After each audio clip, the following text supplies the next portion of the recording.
With the landing of 2 undersea cables in East Africa in 2009, the region will have the international broadband capacity at competitive prices to enter the world outsourcing market as a serious player. Against this backdrop, the 2-day East African Outsourcing and Contact Center Conference took place in Nairobi this week, with a focus on contact center development as well as in seizing the opportunity presented by business outsourcing.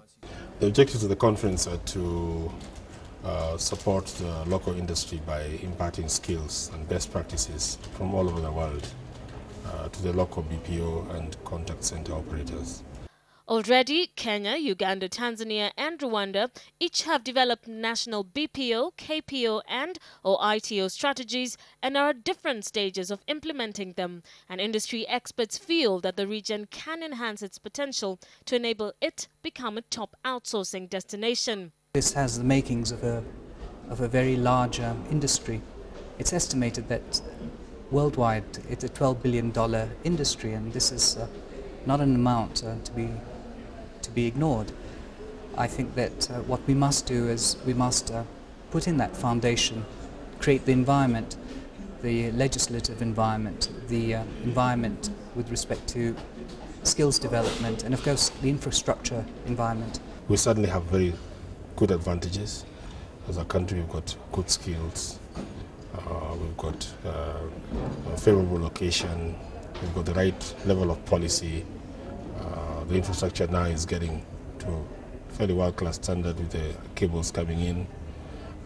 And therefore, for us now, it's a question of the business people being supported so that they can start to venture out and bring in the businesses that will create the jobs.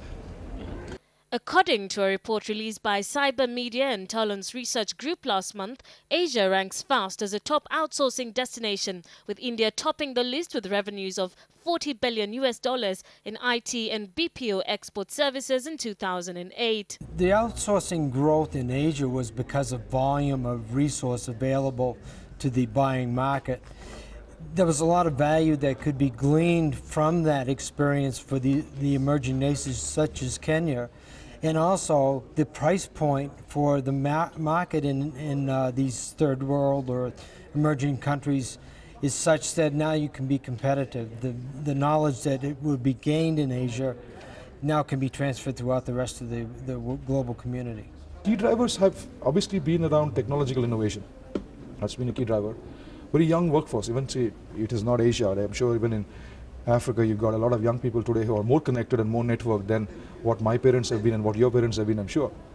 There's a lot more of connectivity, there's a lot more of questions people are asking. They have got a lot of ideas. Do we entertain those ideas enough? Asia is beginning to be very aggressively entertaining young people's ideas.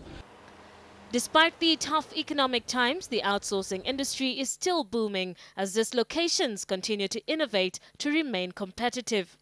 The continued growth in BPO was as a result of the downturn itself. As companies scaled back their staff, they still had to provide core business services, and as a result, the BPO sector was ready and available for that purpose. The question is, as the economy turns around, whether there'll be reinvestment back into these countries or whether the BPO sector will continue to flourish. As those locations rapidly approach saturation point, there is a sizable opportunity for the new and emerging locations to swallow up a large proportion of the new outsourcing work, which the credit crisis is apparently creating, thereby providing an opportunity for the East African region and the African continent to leverage on the existing opportunities.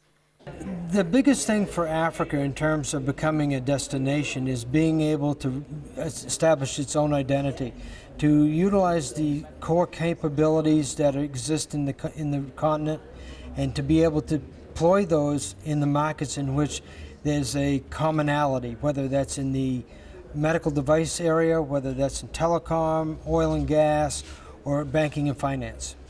Moving forward, the East African region can start laying a platform as an emerging center of outsourcing excellence by learning from international best practice as well as from competitors and potential business partners.